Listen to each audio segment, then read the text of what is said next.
So the next thing that happened on Friday Night SmackDown, there was 2 segments before the main event. It was where we actually see Bobby Lashley introduce B-Fab to Angelo Dawkins and Montez Ford, the Street Profits, and he says that B-Fab is going to be helping them out now against the Final Testament. So yeah, that's what he says, and yeah, they introduced B-Fab into the group. But then after that, we see Nick Aldis and Adam Pearce talking backstage, and then we see the United States Champion Logan Paul coming over there, complaining and all that stuff, and he says to Nick Aldis, like, what happened to getting challenger for his United States Championship?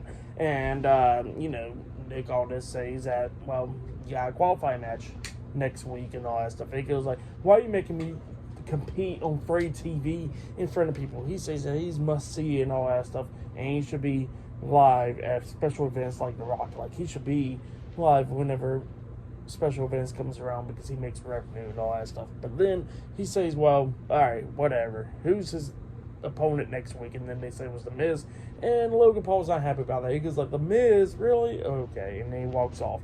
So yeah, that's what happened there. So yeah, we get to the main event, and it was Randy Orton versus Sami Zayn 1-on-1 in the Elimination Chamber qualifying match. So yeah, we get to this match, and this match, it was a really damn good match. And there was some missed spots, like at one point we see Randy Orton toss Sami Zayn into the barricade. Sami Zayn leaped up on the barricade and jumps off with a moonsault, and Orton tried to catch him, but it was just a missed spot. But other than that, it was still a damn good match. It was going back and forth during this match, but then Orton actually hits a superplex onto Sami Zayn inside the ring, and it injures his back. Obviously, he hasn't done this move and since he returned, so it's been a long time, and he hits the superplex, and he's playing off the injury and stuff, and yeah, like he's hurt and all that, and Sami Zayn's trying to take advantage of that, and at one point Orton starts beating down Sami Zayn outside the ring, gets him back in there, hit the power slam and all that stuff, and then he grabs Sami Zayn and hits the DDT onto him off the second rope. He sets up for the RKO. Sami Zayn gets back up. Orton tries to hit the RKO, but Sami Zayn rolls him up for a pin, pinning him. 1, 2. Orton barely kicks out at 2. Orton tries to hit another RKO as soon as it kicks out, but then Sami Zayn catches him and then hits the Blue Thunder Bomb onto Randy. He pins him again. 1, 2. Randy barely kicking out at 2. And then we see Sami Zayn and Orton getting back up. Sami Zayn got thrown to the ropes. Sami Zayn then leaps off the bottom rope, jumping over Randy Orton. And when he done that, Orton hits him with the RKO, pinning him for the 1, 2, 3. So yeah, Randy Orton defeated Sami Zayn tonight in the Elimination Chamber qualifying match. So he qualifies it to the Men's Elimination Chamber match.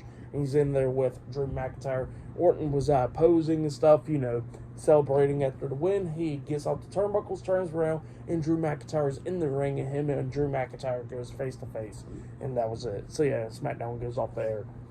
But yeah, that's what happened there. Great match and stuff for that match. I'll give it 3.5 stars. That's why I'll give it a great match between Sami Zayn and Randy Orton.